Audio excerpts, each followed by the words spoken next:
Hey, everybody, and welcome back to the Find Out Podcast, episode 9.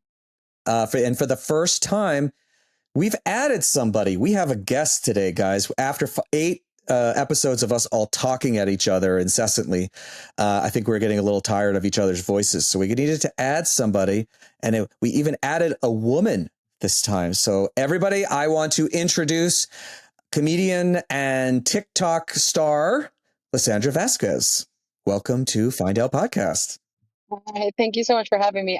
The TikTok star thing makes me cringe, but yes. I think it counts. Yeah. I do be online. That's one thing that I do. But hi, everybody. I'm Lisandra. I am an Atlanta-based comedian. I'm from Puerto Rico. I've been, I've been a comedian for a long time and a performer. I've also, like any other artist, I've done all the other jobs. So I used to, well, I think, when I started doing TikTok more aggressively, political satire around the election, and that's kind of what brought me to this path and to this conversation with you guys. And the main focus right now is a series that I do daily. Today was my 53rd day in a row of doing morning daily press briefings dressed as the press secretary, Caroline Levitt. How have you, and I'm curious, how has your mental health been putting on the MAGA hat every day and pretending to be Caroline Levitt 53 straight days? My best friend was like, "You're going to need a very specific kind of therapy after this." And I have, like, in my guest room now, I have like I have like an extra clothing rack with Republican woman clothes. It's Republican drag. It's my white woman drag that I put on every day. Yeah, I watch her for her mannerisms and her awful behavior, which is comical, but it's really more of a vessel to deliver the satire of the news of the day, which is always, it's never dull. So after you're done with a bit, how do you like decompress? Do you have to switch your mentality to get out of Carolyn Levitt, the character? No, not really, because it's because also it's so silly. I put in a lot of like Home Alone. I put in so many silly references in there that it is not. It's I'm not delving into her darkness so much as more of the absurdity. So I don't think that I have to like really shake it off. As soon as I post it all, I just go take my dog to the park, and then I try to not consume any more news for like at least an hour, and then I'm like back on. Well, and part of the reason that we wanted to have you on is that you also sort of have seen similar growth to all of us as far as like growing on TikTok through political content. And you and Chris actually were at the same conference this week. And I'd love for you guys to talk about like what was going on there. Because and to step back just for a second, after Kamala lost in November, there has been a lot of talk about Democrats needing to do more podcasts and interact with more influencers. And so we are on a podcast with a bunch of influencers, even though don't use that word. I hate that word. Luke, it's the worst word. You got, dude, you're the biggest influencer out of all of us, Luke. I hate that word. Yep. You have like almost 700,000 followers. You, my friend, are an influencer. I hate that word. But anyways, so what happened to DC this week? What did you guys do? What did you talk about? And why should the audience be excited about the conversations you guys had? Yeah, so I got an email, just like 250 other folks, that said, hey, do you want to come to DC? And not putting a second thought into whether I'm going to be catfished into getting murdered, I replied, yes.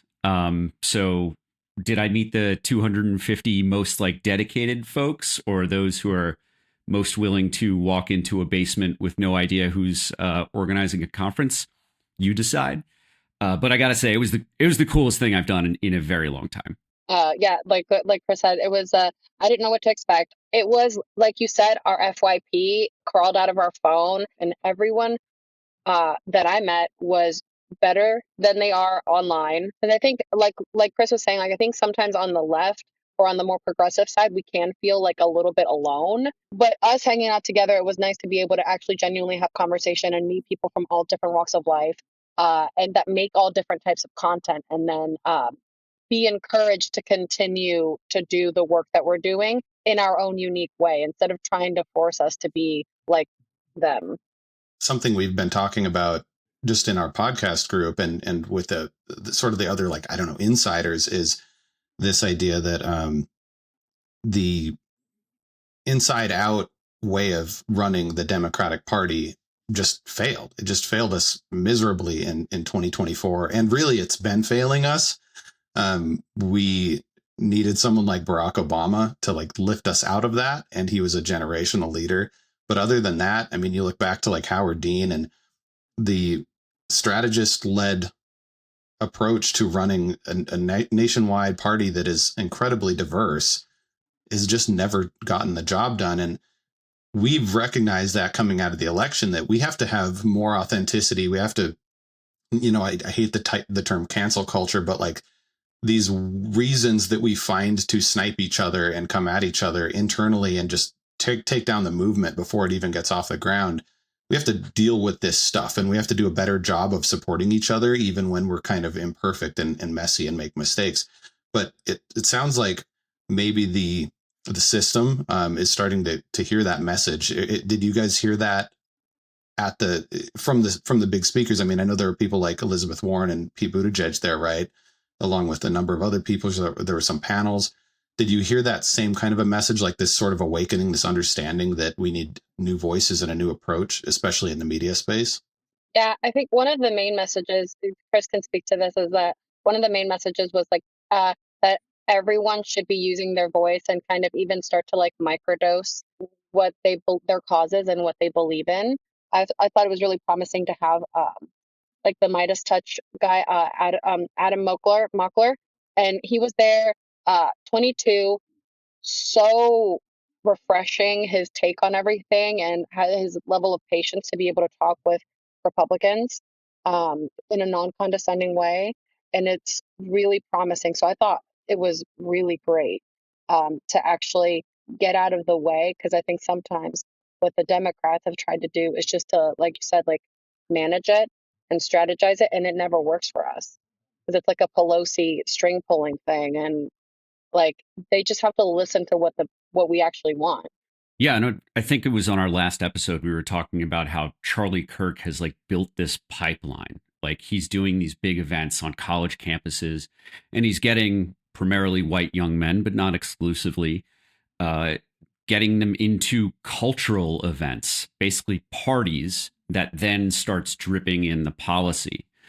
And, we don't really have anything like that on the left, and trending up was not that. But what I saw come out of it that I think is most valuable is the opportunity for people to connect and build real relationships off of the phone. Like there is in the creator space no real kind of like mentorship. I have been lucky. I only started using TikTok in September. I'm brand new to this stuff. But I had a guy with a big account, 250,000 followers or something like that, just started tagging me and like lifting me up and helping me get exposure. And, as one of the newest creators at this conference, I felt that kind of generosity of people looking to help others who are new, who are smaller creators rise up. Yeah, I think the exciting thing is somebody who's worked on presidential campaigns or political campaigns in the past is that the old way of doing things doesn't work anymore. Spending $1.5 billion on advertising, you could spend $10 billion. It wouldn't matter. And what's exciting about these conferences is that all of these people are acting as basically mini media companies themselves to their audiences and giving Democrats access to people that we haven't been able to reach in years, if ever. And so for folks that don't really understand the influencer space, content creator space, this is a big deal. And the right has been doing this for 20 years, and we've really just been doing it for 6 months. And I think that's really exciting for what you guys have been telling us about this is like, this is just the tip of the iceberg. And there is going to be, probably all are tired of me saying this, but we are building a sort of ecosystem in which we can communicate with people in ways we never have before. And this is the type of stuff we need to bring more people back to the Democratic Party, or at least to the liberal side, and end this horrible nightmare that we've got in the White House right now. What's really amazing to me is, and kind of ironic, is you know, it's great. Like everybody loves Beyonce, everybody loves Taylor Swift, right? Like, but that's kind of what the Democrats, we started to do, is look to these polished celebrities to carry our message. And Oprah has been everywhere for 15 years. And I remember when she first broke her silence and I think endorsed Obama, was the first time she'd ever done anything political. And it was like, oh my God. And we've over-indexed heavily, almost exclusively, on polished celebrities, which has created this inauthentic space in the minds of especially young voters who maybe have only ever seen that. And so the fact that we're turning to, I'm going to say it, influencers and content. I like content creator personally. Yeah, It's just, I don't like that one so much. It's a little People less assume you icky. do porn. Well, maybe and we you swear Luke, a lot. but So not it's us. adult content because of how much we swear. So we are adult content creators, all I of don't us like here. that. But the point is, like, the fact that we're turning to influencers to be more authentic is a little ironic in itself. But like Lisandra, when we were talking the other day, you know, you mentioned like getting paid in chicken tenders and like a $50 check, you know, doing your, like, you've been doing this for 20 years. You are as real of a person as everyone else on this podcast. And so, yes, we are influencers who collectively have a reach of, God, over 3 million people or something. 8 months ago, like, we were all just people going, Jesus Christ, what the hell is wrong with this country? I have to do something. 10 months ago, I was doing social media for a company. Like, I was doing social media for somebody else. And I had my account because I'm a comedian, right? So I had my stuff. I had like I had just reached 10,000 followers. But like, I was just posting my takes on pop culture. It wasn't anything that like I felt really super strong about. I was just being sassy and funny. But then once this started going, I was like, oh no, this commentary is needed, and that's how I feel like all of our energy found the the the, the energy of other people. We attracted like-minded people who also uh, maybe we can articulate the frustration in a more succinct way than they can, and they feel less alone. So I'm really curious why. So you were doing one type of content and you decided to shift to doing political content. What was that thought process like, and why did you decide to make that shift? Well, I mean, I'm a comedian, and normally, since I do stand up, and I'm in Georgia, so talking about politics here is weird. I think the shift was because I just couldn't be silent, especially when during the election process, it was easy for me to make content that was pro Kamala, because of what I was seeing. And then I just like I had a series where I did like little wishes. Like, I hope that your avocado is always bad. Like, I hope like I hope every time you go get your tapatio, it's gone. And like, you know, like just like little tiny curses. Like, I hope, yeah, it's like, if you want to be white so bad, may you never find sazon. Okay. Like, and those did pretty well as well. But then it wasn't until like 50, 60 days ago that I started adding wigs to the equation. And now we almost can't recognize you. When your face pops up, I know you as Caroline Levitt now. And the first thing I look for is the necklace. You did the Peeps necklace. Do you keep all of those, by the way? Yeah. The non-perishable ones. Okay. Well, and Peeps don't perish. So your Easter necklace should be perfect. That's nuclear proof. Oh, and then the other thing I listen to. So first I look at the necklace, and then the second thing I listen for is, what the hell are you going to say in place of Kilmar Abreu Garcia? Because you change the name every time. Do you have that list written down somewhere? Because you've said like at least 50 different variations of his name.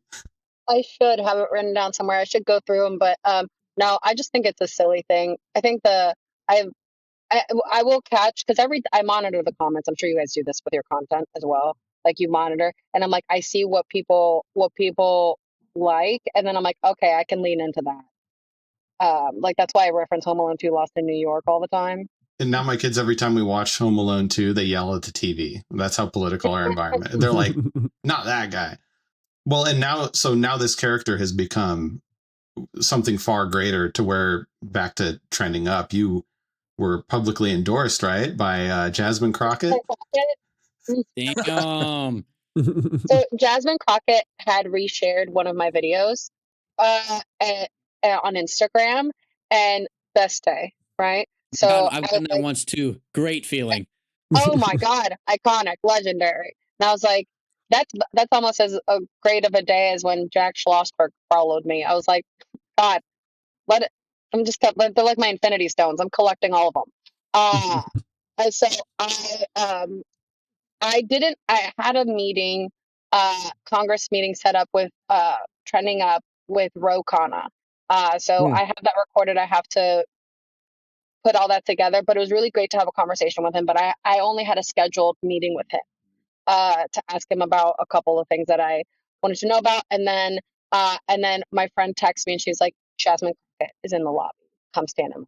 And I was like, oh, absolutely. So I ran to the lobby, and then I just pulled her aside and well, as we were getting ready for the group picture, I said, hey, this is what I do, and she was like, girl, you're so funny. And then and we took the picture, and then that's when she like did the comment where she's like, you're my press secretary. This the real press secretary. And I was like, that is amazing. That's awesome. Wonderful. That is awesome.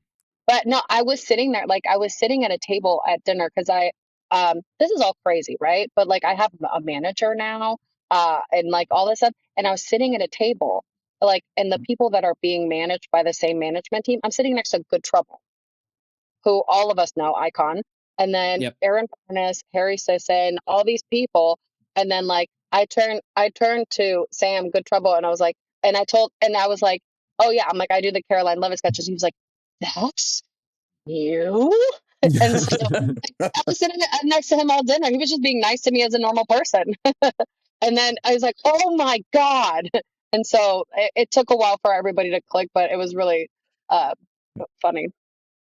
Well, and for folks that don't really know the TikTok space, the folks that Lisandra just mentioned probably have, what, over 10 million combined followers? Well, more than that, something. Just to give you a sense for folks that are more into politics and social media, like these people are massive. I mean, it's funny because in this room alone, I think we're at almost 4 million with Lisandra with us. And you know, it people in DC still kind of think of CNN and MSNBC as the big gets, but the reality is like these people will get you more eyeballs all the time, which is why we have been yelling and screaming about working together so that we can defeat this horrendous nightmare that we're dealing with. So, but I want to ask, so you're getting, obviously you've gotten to meet a lot of really cool people and had really great reactions. How has the online community been? As we know, as 5 white dudes, we have it the easiest online, and you are definitely not that. So how has the reaction been, especially poking the MAGA bear every single day? A lot of the response has been very positive, more positive than I anticipated, to be honest with you. But there's a lot of people that are like, thank you so much. I'm watching this from overseas, and I'm an American. Like, this helps me like have a laugh. Like, this is usually the only time I laugh in the morning when I'm getting my news, or this and that, or this is the only way that I get the news, which is concerning. Don't do that. Please don't. I'm not a news source. But then there's always usually on Instagram is usually where you get more hate comments. Do you have hate followers? Because I have them. People I do. who So incessantly comment. There's like 50 of them probably that are like, they comment on almost every video I post, and they're just losing their shit about what I'm saying. And then I check and it says follow back because they follow me. And it's like, what the fuck are you doing? Why? If you don't want to see me, don't follow me. Yeah, and I had one of them. I had to block one of those guys because he was like, he went through my LinkedIn, and then some dude some dude was like, you didn't even graduate from college, because I transferred to Cal Arts, so I did 2 years there. But he's like, you dropped out, and I was like, even if I did drop out, it doesn't matter. I'm doing better than you, because I'm not trolling people looking through their LinkedIn troll. But no, it's people are gonna do that. I'm quick to block. It doesn't like literally go get a life. I had a guy DM me actually this morning that he was so confident that, because in my bio I have something about college educated, And he was so confident that he had figured out where I went to school. And I was like, funny story. No, wrong. And he was like, well, what do you mean? I was like, nope, you got it wrong, you fucking troll. Where did he think you, like, he just picked that? Did he pick it completely wrong? He somehow, for some reason, he thought I went to the University of Alabama. Like, he was dead set on the fact that I was from Alabama and that I went there. And I was like, no, dog, that's not, like, it wouldn't even be hard to figure out where I actually go if you just paid attention. Well, we're going to talk more about relationships and things with how men act online a little bit later, but I do want to get to some news first. And since we're talking about angry people, let's talk about the new Pope. So we have a new Pope, Pope Leo. I love Tim's transitions with the best. You know what? Like I'm a lot better at transitions than starting. That's for sure. I have to make up for my disastrous starts. So, buddy, performance anxiety. Yeah, right. There's a pill for that, you guys. Yeah, okay. Oh, it's on the other podcasts. You just have to listen to the other male podcasts. So yeah. Well, yeah. I don't. Yeah. Anyways. And now I've lost my complete train of thought. We're just dragging this transition. Yes.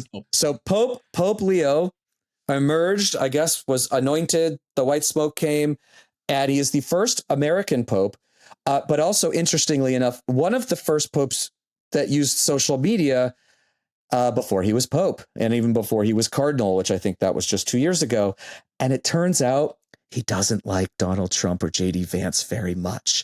And the reason is their position, mostly, I think, is their position on immigration and migrants and the fact that this new Pope actually believes that they are human beings with emotions and feelings and should be treated as such. What a novel concept.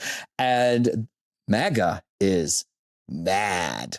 And this is not the most religious group of people here, but what do we think about their anger? I've got a few ideas, but I want to hear what you guys think. Can I ask a question though? Because I grew up with no religion. I don't understand the Pope thing. Like, how much do Catholics care about the Pope? Like, Very much.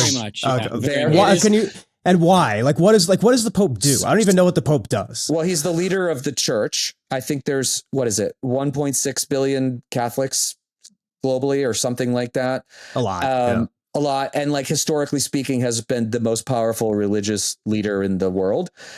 He also is the head of the Vatican, which is its own independent state. So he runs that as well. But also just the entire network of, I grew up Catholic, if you couldn't tell, the entire network of churches and everything all funnels up into the Vatican.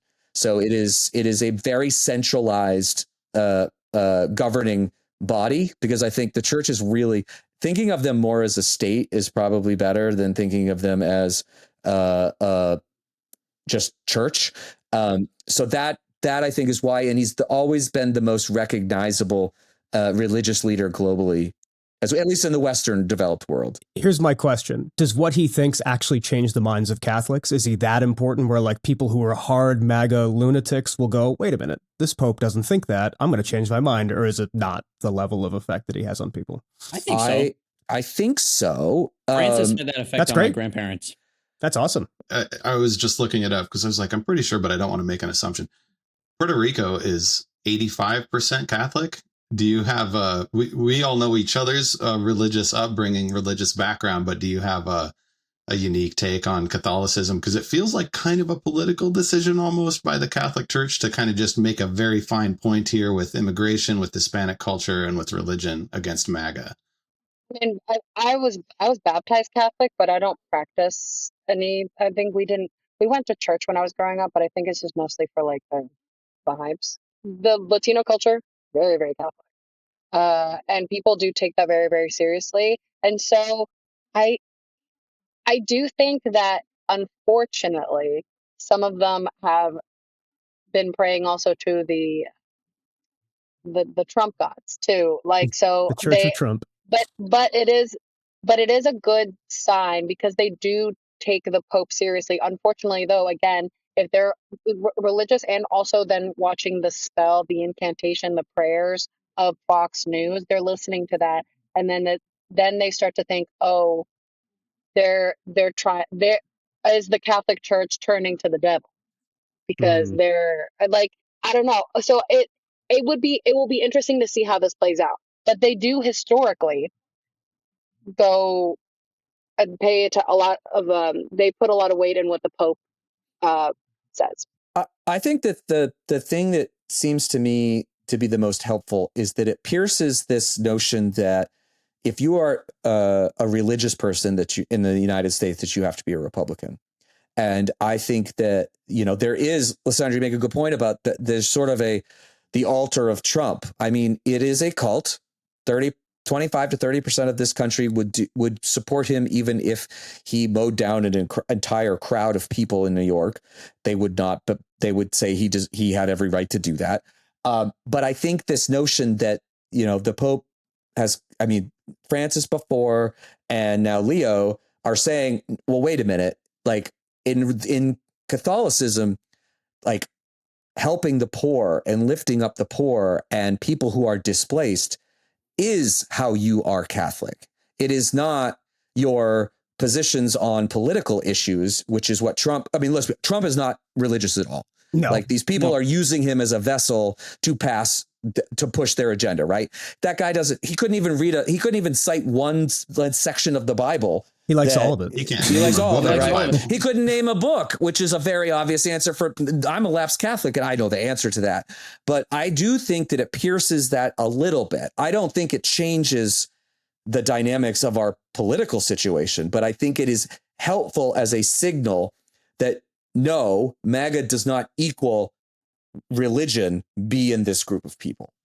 And with abortion, that was always that was the red flag with the Catholic Church. Catholic Church is staunchly pro-life as an official position. And I always kept an eye on that because Catholic voters are predominantly in the Northeast and they're predominantly Democrats, 65-70% at different points in time. And so I've been keeping the corner of my eye on that shoe in the door. But I mean, Donald Trump he's not pro-life. He's pro whatever is in his best interest when he wakes up in the morning, which is like the most non-religious approach to life. You could like zero principles, zero values. And so there are a lot of inroads there, but there are some of those red flags that we have to watch out for. What do you think Donald Trump would have said if Stormy Daniels got pregnant? Yeah, really. Yeah, I think we would have been pro-choice pretty fast. Yeah. Yeah, he was pro-choice. There's interviews with Trump from like 20 years years ago where he was like super pro-choice, and he just flipped the script because it's good for him. Because he woke up that morning and needed to be pro-choice. It's just like all the Republicans that are pro-life until they need to get their baby mama an abortion so that it keeps quiet and they drive across straight lines. Like I think he was pro-choice. Like he only became pro-life because it was beneficial. There was no benefit to him being pro-choice in the past. It's just like he actually said what he thought, and then all of a sudden, what he thought was wrong to his goals. And how many people do you think Trump has gotten pregnant back in the 80s and 90s? An insane amount. I don't even want to think about it. I mean, I think there was absolutely a personal vested interest in abortion for a large portion of that guy's adult life. That's a good point. Like he had Plan B pills. Like people have like matches in their bathroom. Yeah, in a little bowl, just like sitting there. Please take the sign. Please take one. Yeah. Please take one. Please take one. But it's been funny, like to see all of these MAGA folks they're like melting down, like the Laura Loomers of the world, which is obviously very extreme. But she does have the president's ear. They've all lost their minds because they're like, this is they're calling him like a Marxist Pope. And it's like, because he believes in the dignity of life, which I thought was what the pro-choice thing was, the pro-life thing was. But apparently that was the Jesus thing, man. Like, right? Read the damn book. Come on. Don't even have to read the whole thing. Yeah, just like a little part of it. It's really not that hard. They read the Trump Bible, so in their defense, the autograph part. They don't know how to read. They read just that I don't know part. if they went further. Yeah. They looked at the pictures. Does everybody here think that Donald Trump is going to try and deport the Pope or strip him of citizenship? Because he was born in the United States, but he is a dual citizen. He became a Peruvian. He lived in Peru. Yeah. Mm-hmm. Well, they're probably going to look into it. Pam Bondi's on it right now. Of course she is. Exactly. I'm sure that he thinks that Peru and El Salvador are the same country. So he's probably just going to be like, send him to that CCOT in Peru, Vador. Do you think he could actually name one country in South America without if he looked at a map? Maybe Brazil. A fifth grader could do Brazil. Maybe. You know, that's well, probably fifth grade. about it. You're giving him a lot of credit here. That's true. Zach. You know, I know. Let's be honest. He doesn't even know where he's sending these folks. Did you see the story about Libya where like they asked him, "Hey, do you know?" Like, there's a inside sources saying you're going to start sending these deportees to Libya, and he's like, "I don't know." Like, how do you not know? He doesn't know anything. I don't think he could name half of the states. If you gave him a blank map, I don't think he could name half of them. Maybe about 12 on the East Coast. Well, the East Coast and the West are, I mean, the West is pretty easy, right? California. Florida. You would put a big red Sharpie X over California and say naughty. But I think that it does, it's interesting to say that though, because it is more and more people I think are realizing that Donald Trump's not really working too much. He's playing a lot of golf and he's watching a lot of TV and he's delegated. This is the danger of the second term that we didn't have in the first term, because he was much more hands-on, which is why things got so screwed up, because he couldn't like get out of his own way. But I think now, like, he's got all his minions just doing the things and he's just like staying out of jail. Yeah. Basically. Well, I mean, I'll tell you this. I have a number of Republican friends and people that I know through the years that, you know, I keep in touch with and try to see how they feel about Trump. For the first time, multiple of them have not only come to me, but I've just gone to ask them. They do not like what he's doing. They're against what he's like. I had a friend of mine send me a message being like, I'm kind of seeing the left's point on DEI and I don't really like what Trump's doing with tariffs. Like, there's a lot of Republicans who are just like not cool with what he's doing this time because they're seeing the real Donald Trump. This is Trump unfiltered. He's got all the lunatics in his cabinet. He's got every single yes man around him. And then they get to see the real vision of Trump and they go, ooh, I don't know if this is so good. Shit. And that's where we're at right now, which I think is amazing. Like, I think, you know, Trump loses more of his own party than any other politician, I think, in presidential elections, and he gathers up the strays to make up for it.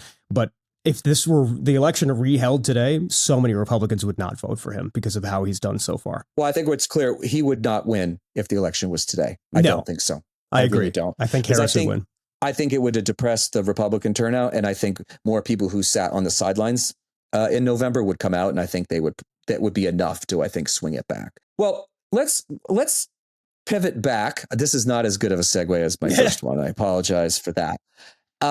But while we have Lisandra here, a woman who is has a large following online, and you know, we as these five white guys have talked a lot about toxic masculinity, how we get through to young men, which we have seen a worrying trend rightward, listening to folks like Andrew Tate, who is literally going on trial for rape and says all kinds of horrific thing about women.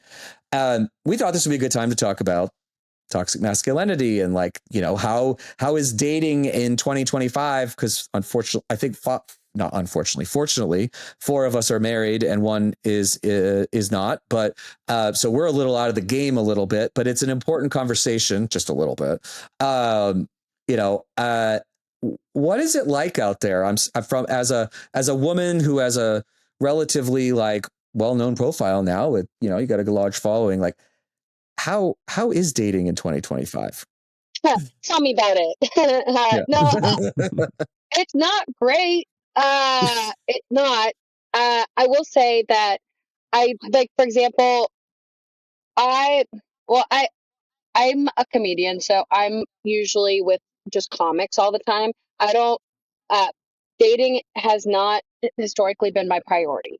I know a lot of people who are constantly on dating apps and just trying to go on dates because I feel like a lot of people in my generation have decentralized dating, and it is because we are financially independent, capable, and oftentimes, to be really honest with you guys, every time I've been in a relationship, my life has gotten worse. It seems like the pattern, and I'm not alone because this is the discourse with the girly pop TikTok. It's that men now they want a submissive provider as their partner. So they want somebody that is going to do exactly whatever they want them to do, provide that labor, like the 50s housewife labor of like having the house clean, but then you also need to provide half the income of the house. And what disinterests me from dating, and again, I'm cursed with heterosexuality, so unfortunately, I am left to the scraps of men that are upon the yard. Hopefully mine is just ending his divorce, and then I'll get him on the flip side of that. I feel like every single woman I know, all of my girlfriends are like, they're just amazing. They're working on themselves. They're beautiful. They're healthy. Like, they're smart. They're funny. They're working on their careers, and they give to their friends. They're so amazing. And then I know like 3 guys like that. It is like they're not working on themselves like we are. We do a lot of like, we'll be doing yoga, meditation. We'll be like, we do some introspection, and men they don't have the same community support as women do, because we get to share our innermost thoughts and feelings all the time with our friends because we're encouraged to do that.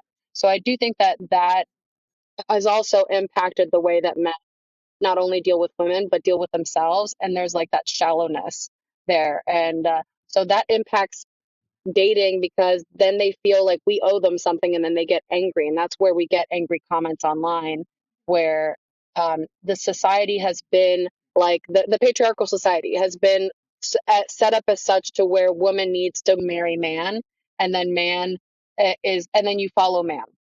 But that has led a lot of us historically to suffer. So until I meet somebody that can match my level and like add to my life, I'm not interested. My life is great, and I love my friends, my family, my dog. Everything is cool. Yeah, I'm not trying to have you disrupt that unless you're adding to it. I want to know, do you notice a major difference between like Republican men and more progressive men, or is this sort of like an across the board, all men are sort of falling into the same category? I think a lot of men are falling into the same category. It's just a matter of how aggressive they are, because it's the lack of emotional development and intelligence that a lot of men have. And if they're not investing in themselves in that way, then they're not going to be able to match their partner in a certain way. For example, one of the last relationships that I was in, he presented as someone who was working on himself, but then at the end of the day, there was a lot of emotional work that would need to be done for him to be able to like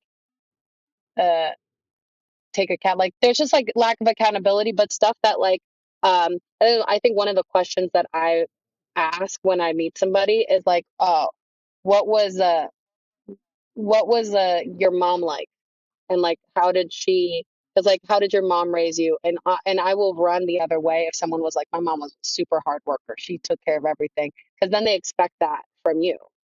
Or like if like, oh no, because and oftentimes those men still get treated like that, still get stuff from their mom, and still expect a woman to do on like all this labor for them. And so that's a question that I've learned over time, that if a guy like just watched his mom like just work herself to death, then I'm like, see you later, dude.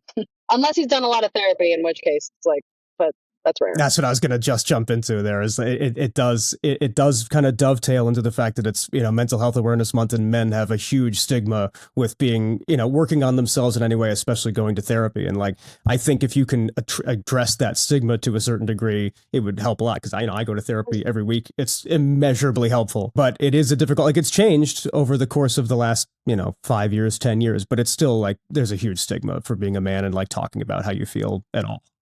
I feel lucky in a way to have deployed at a young age, like had some pretty shitty things happen, and then enter an adult life of therapy, because, with the military experience came, a sense of brotherhood that you just don't get anywhere in America, that men don't get anywhere in America, a closeness in ability to share what you experience mentally and emotionally with your peers in ways that is completely stigmatized everywhere. And because I'm a disabled veteran, I qualify for what is effectively unlimited healthcare, and I can get everything that I need from one place. I actually just started marriage therapy not too long ago with my wife. And one of the first things that we did these questionnaires, like, to see what we wanted to work on. And one of the things that I think is really the key to our relationship, and she might have said it in a less offensive way if she was thinking about it, but one of the things that she likes about me is, she said, he's not an alpha, meaning like I wasn't domineering. I'm not controlling. I'm not, paranoid about when she's going out or, where she is or anything like that. I find a lot of happiness in treating my partner like a partner and not, going anywhere near the traditional, I'm using air quotes for those who are just listening, the traditional version of a male female relationship. Yeah, well, and I think that the troubling trend of young men moving rightward is a mix of there not being any community for young men, like especially once you graduate college. We've talked about this before. Really, what you have is sports and drinking, and with your friends. Like those are the two options. Which the sports thing's fine. The drinking thing is fine if controlled, but like leads a lot of men down, and women too, but like a lot of men down a very dangerous and dark path. And there is no community. And so seeing Republicans basically welcoming everybody and into that, they're being the message is being reinforced that you should be an alpha. This Andrew Tate nonsense. You should be an alpha. You are the man of the house and you do this. And we are giving them a horrible message that is destructive and isn't actually helpful for them. And it's not helpful for women either. How do we, and this is a very difficult question for anybody, how do we break out of that? Like, how do we start to develop community for folks, for men in particular, it's not even about liberal or being a Democrat, just like in a like equality perspective of like, you are on equal footing with your partner, not above or below. How do we do that? Yeah, I think there are two parts. I mean, one is just saying it out loud, because right now, when I look at the kinds of guys, I'm 42, a millennial. When I look at the kinds of guys I grew up with, and I look at the kinds of things that were said in locker rooms, and all of those things are the same things. They're the same people now running AM radio, running the podcasts. They're the ones more narrowly over 20, 30 years defining what it means to be a man. And because they are monstrous idiots, they're willing to just say the thing out loud. Whereas the cautious people who are trying to think through this and be careful with how we characterize incredibly important topics, like what is your role as a person of your gender in America, which like gender roles destroy everybody. Let's be really clear about that. We try to have these careful discussions behind closed doors where it's very thoughtful and people are free to share. And they're going in front of 10 million people and saying a real man is 6'3", he's jacked, he's rich, he's armed, and he's willing to fight to kill anybody to save his family. Like that is and he's Christian and he leads the household and his wife obeys him and his kids obey the wife. Like this is the entire structure, and they will just go and say it, and they have conferences and they go on the news and they say it, and they don't apologize for any of it. There's no gray area. And so they show up with all this conviction, and there's no other alternative. And so obviously this is a huge reason why we're trying to do what we're trying to do, which is to tell young men, you don't have, like, there are a lot of ways that you can have a good life that don't have anything to do with owning your dominion and taking this weird red pill alt-right pipeline to where 70% of women are off limits to you because you're looking for a very, very, very specific version of the, Aryan Barbie, I call him, but the alt-right wife who is going to have 6 kids and be blonde and obey you for the rest of your life. Like that's not most women, and that's not what most women want for themselves or for their daughters. That's not certainly what I want for myself or my daughter. And so, but like that's all that's out there, and that's 90% of masculine content. And so, just opening up the conversation so that guys, when they're having drinks together or going bowling or whatever guys are doing together, they can actually say like, "Hey, have you guys heard this? Like, maybe we don't have to do this other thing," and they can have those more genuine conversations that I think right now a lot of men are just straight up afraid to even say out loud and share those observations with their friends.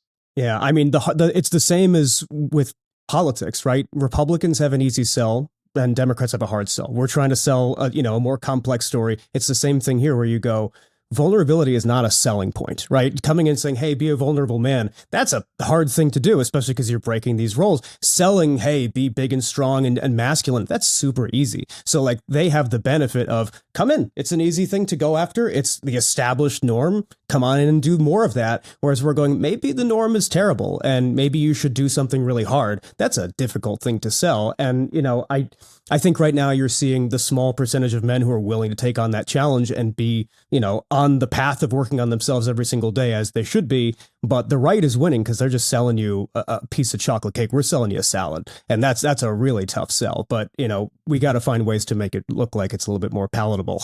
You guys have liberal wives though. So it's like, and partners. And so to you, it isn't a salad. You know what I mean? To you guys, it is. Right. So like, that's an interesting thing too, because there isn't just that. So I'm interested in like, what do you feel is different from you guys between these people? Because I know a lot of people, because I mean, I went to high school in Florida, and my brother lives in Louisiana, and I know what kind of values those people have, and I don't think they're bad people, but I do think that they're simpler values.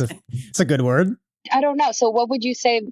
What do you guys feel differentiates you? Well, I'm happy to. I'll start. You know, I don't know if this is the right answer, but so my parents growing up were very equal.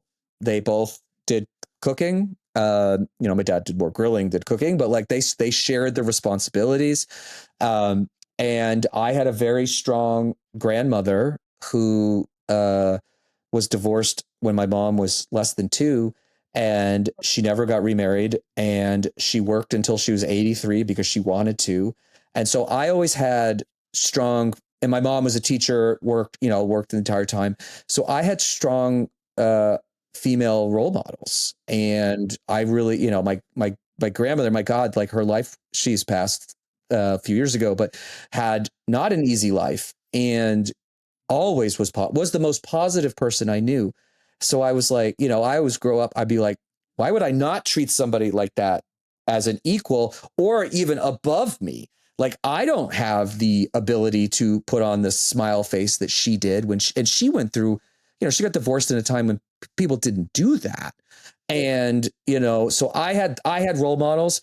Also, my family would completely murder me if I treated a woman like garbage. But I, you know, it's a joke, but like, not really. And I think some people that's lacking for them. That's the one for me. I would just be dead. Like, never hear from me again.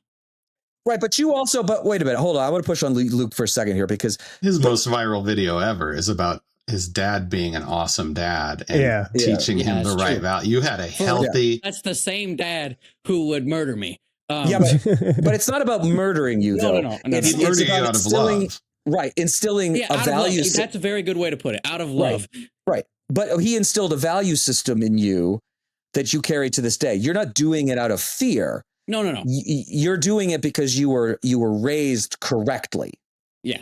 That's the difference. I didn't want to diminish your family's experience and how you, but like, it's not just a fear thing. It's like, no, you were raised to respect everybody. It's not that tough. It's really just not that hard. Yeah. It's simple. I mean, it's the same for me. Do you think it's faith-based? Like, yes, definitely. With a lot of the, because it feels like a lot of the simpler energy does come from the preachers, or from people that are like the men or the head of the household, and Unquestionably. you are following the man, and then so that rhetoric is what people that becomes their value system and how they view the world, and then everything comes from that. So I feel like maybe that's where the innate differentiator sounds like it's coming from. Definitely. I think that plays a huge role in it. I grew up, you know, and as Tim was describing his childhood, I was thinking about like the dynamics that I grew up with were totally opposite. One of the most influential adult in my earliest years were my grandma, who was like the go to church 3 times a week Catholic, you know, Sunday, and then volunteering a few times a week. And you know, her relationship with my grandfather, who I never got to know. He died when I was like 2. He was like the American Legion commander, like a World War II vet, real traditional, like had a pension, worked at Grumman, like a defense contractor, right? So that's the world that I was kind of coming out of. I went into the Army, stationed in the South, surrounded by conservatives. You know, these values are not taught, you just see them, right? It wasn't until I came home and was all sorts of messed up and met a woman who was a refugee from Iraq, who we were the same age. She was a peace activist. I was a peace activist. I came at peace from the libertarian side. She came at the peace from the socialist side. And we had like the most dysfunctional and unhealthy relationship ever. But it left a tremendous impact on me. And I mean, if I were turning hard right, like she bent it all the way back to the left. And, you know, I am so thankful that in that time that I met this woman who made such a tremendous impact on me. I can't imagine today, with all of the hindsight, imagining it happening any other way, because all of those traditional, air quotes again, values that I grew up with were like beaten out of me in 6 months. And I'm very lucky for her transformative impact on my life. It matters so much. We're thankful to her. Yeah, for sure. We got good timeline, Chris. Well, thank you guys. Like for me personally, like I think the question is the exact question you have to ask: is it about faith? Because I grew up in an area in northern New Jersey where it's like all the dads go to work in Manhattan. Everybody's pretty Christian, and you know the traditional values and the traditional roles are pretty much that. And I came from a family that was not that way. Like my mom was kind of the leader of the family, and you know I was raised in a situation where there was no religion. I'm still not religious, and so everything was sort of just like value people. That's it. And it didn't really matter. And there were a couple other kids that I knew that were like that and had families like that. But most of my friends back then had these traditional families. And most of those guys today are perpetuating that traditional structure in their own life. And the guys that I know from when, you know, that were sort of like me and coming from similar circumstances are not. So you can draw a pretty straight line. What you're raised around is what you're going to turn into. If you see people trying to put you in a traditional role and that's the right thing, you'll think that that's the right thing. And if you're not, you're not. So, I mean, it's a question of like trying to break down the fundamentals of how things are structured, unfortunately. I have a little different background. I was raised by Midwest Methodist and Lutheran parents. And so if you know the Midwest, you know what that means. If you don't, they're Canada nice, you know, they're Midwest nice. And so even the religious people, they went to church every single week. My grandparents both fought in World War II. They went to church every single week. I was raised religious. But I was also raised by a biologist dad and a feminist mom who were both hippies through the 60s and 70s, and they're still proud Democratic voters. So I think, like you see here, unless you're bucking the trend, you were raised by healthy role models, lo and behold. And it helps you helps you understand that there are a lot of ways that life can go that can be great, because my wife was raised in a non-religious household, just no religion. They didn't even talk about it. And my wife and I are both just full-blown atheists now, and our kids are full-blown atheists, and everybody's happy. And we also weren't disowned by my family in the process, which I know people who were told at 18, you will never see your siblings again if you leave our religion, if you leave our church. And if my parents had weaponized my relationship with my brother and sister against me to keep me religious, shit would have gone a lot differently. And it would have been really bad for the whole family, especially really bad for me. And I don't know if I would have made different decisions or if I would have just attempted to live a lie for decades, marrying a religious woman and doing all sorts of different things that would be an absolute nightmare. Because right now, and because Mother's Day is, I think will have been right behind us when we release this episode, I'm married to my best friend. She's the mom of our 2 kids. She's the best person ever.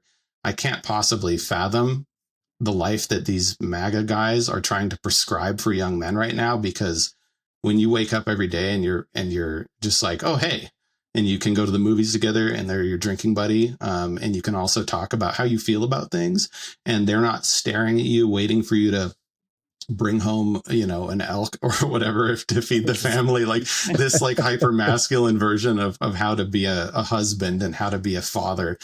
We're just two people. We're just two sort of half shitty people just trying to get through everything. And that is so amazing. And I cannot imagine what it would be like in one of these gender role relationships. So guys who are listening, there are other ways. You don't have to do the Andrew Tate, Joe Rogan, like alt-right thing. Please don't. Yeah, please. Yeah, don't. I think what's interesting about that whole thing is that these religious folks, sorry, Lisandra, we'll get to you in a second, they are setting these guys up to fail, because what a lonely existence that like you're supposed to keep your mouth shut and you're quote unquote the head of the house, which means you're supposed to shoulder that responsibility. It's no wonder that men have such, high rates of suicide and alcoholism and drug abuse, because they're being set up to fail. Like that is not why. And why? Why do we have to do that? Right? It sounds miserable. No, that's what that's literally what I would say. I was like, and I don't even think this makes anybody happy. No one wins. No. In that dynamic, because like I know of married folks that are in our age range, and they are like they're in that same traditional manner. Like the guy comes home and he checks out and does yard work, and then like they're kind of just existing because they're in these dynamics that they set up for themselves, and they believe that they need to stay together for the family and all this stuff. And I'm like, y'all, nobody's happy. And like what you guys are like drinking yourselves to sleep every night, like, and you just go from and you're like going for just you want to make sure that everything looks good. And also like with the faith-based stuff, like I know some folks that that are married, and then they'll turn the word of their preacher to whatever meaning they want. So it's just it is all so fun. Well, and you said no one's happy, and that's who's happy is the person selling the guns, the person who's selling the alcohol, the person who's selling the religion, the person who's selling the supplements for the guy to be the thing, the guy working at the... All of these things are endorsed by the right. Yes. All of them. Alcohol, guns, pre-workout, steroids, all of it. And then prosperity gospel. Like if you do all of these things, then you will be prosperous. So the guys keep paying their money back into it. Yeah, well, and then the insidious part about it is that when it doesn't work, then you just blame others. You blame people of color, you blame immigrants, you blame the LGBTQ plus community, anybody else, and the vicious cycle continues. But do you know who never has to hold responsibility? Is the preachers or the MAGA folks and the Andrew Tates. They will just continually tell you that you are great and it's someone else's problem, and that the thing just spins around and around for generations and generations. So guys, don't do any of that. Yeah. By the way, you are the problem, MAGA man. You are the problem.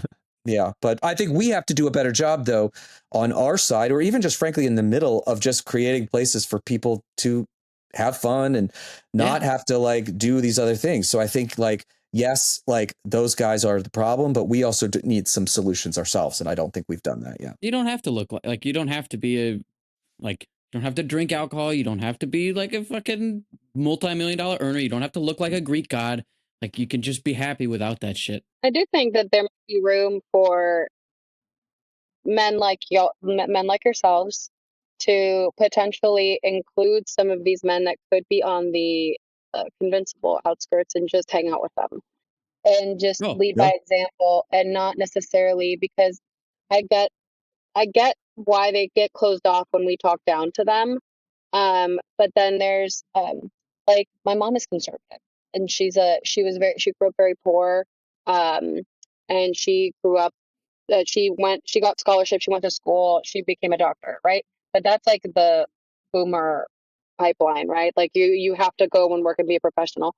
She has been against my life choices the whole time.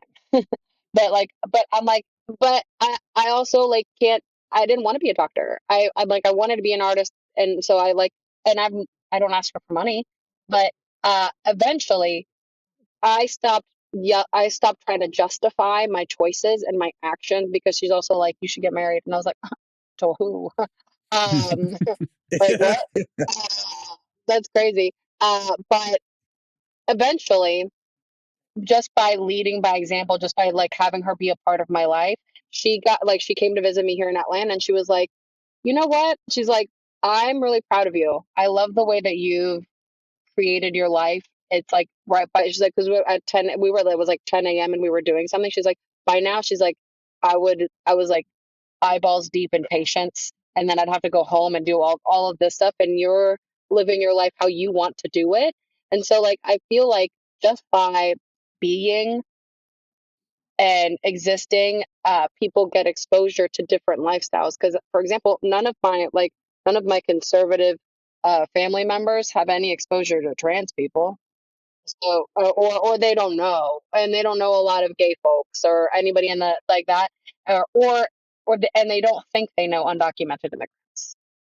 So just by a little bit of exposure therapy, I suppose, and I think it's important for the men that are probably listening to be the example and not. I think that's going to be one of the factors of when we were talking about in the conference, Chris, that it was like just by being and trying to make our lifestyle of like, because the woke acceptance, it just feels like, okay, woke Hollywood, nobody wants that, but just being good people, making that Right. leading by example. Bringing it back home to where we started in talking about the Trending Up conference, like what I saw there was a ton of healthy people with good values who do have an influence. What we don't have that the right does is a pipeline that introduces us to just regular everyday people in places like college campuses. I know there's the Unfuck America tour, and for anyone who's watching TikTok drama, like there might be some, mistakes that were made on that one, right? An alternative is not to go there and try and get in fights with Charlie Kirk. An alternative is to simply take people who are good influences, and bring them to young people and show them a better way. Like that is possible. It's just going to take resources. And I want to add, we have a responsibility here because we've taken some time to sort of get into this very narrow space where men are victimized by gender roles. But in the hierarchy of victims of the system, we are number 1B, and number 1A is the billionaire MAGA overlords who are controlling us with puppet strings, or trying to.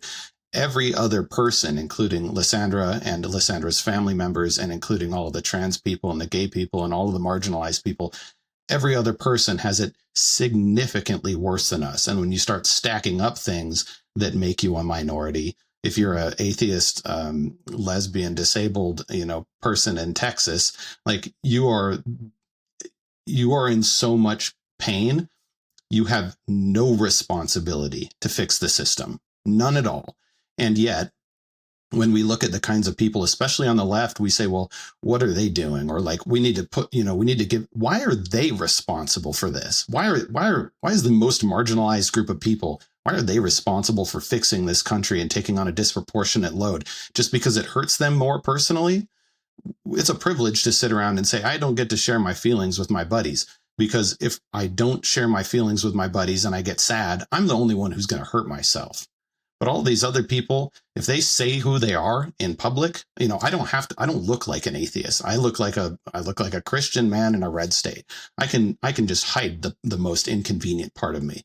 But most of these people cannot, and they're scared to leave their door. So while it is true that it kind of sucks to be a guy in a lot of ways, this is a relative scale we're talking about, and it is an absolute privilege, without a doubt, to be in the majority, because it's a choice. Nobody else has a choice if they're going to suffer the consequences. So just want to make sure that's said, so we're not all feeling bad for ourselves as straight white men, as a community, not just us on the podcast. Yeah. Well, that's why we did this, right? Partially why we did this, because representation matters. And in order for men to see a place for them, on the more progressive side, where they treat women with respect, and we kindness and empathy are considered strengths, not weaknesses. They have to see it.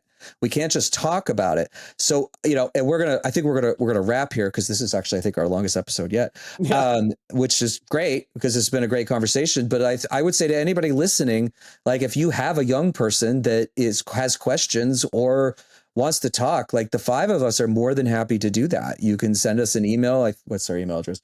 Hello at find out. I know, it's like I'm trying to say something like meaningful while also hawking an email address seemed a little weird, but hello at findoutpodcast.com, or you can reach us on our Substack, which is findoutpodcast.substack.com.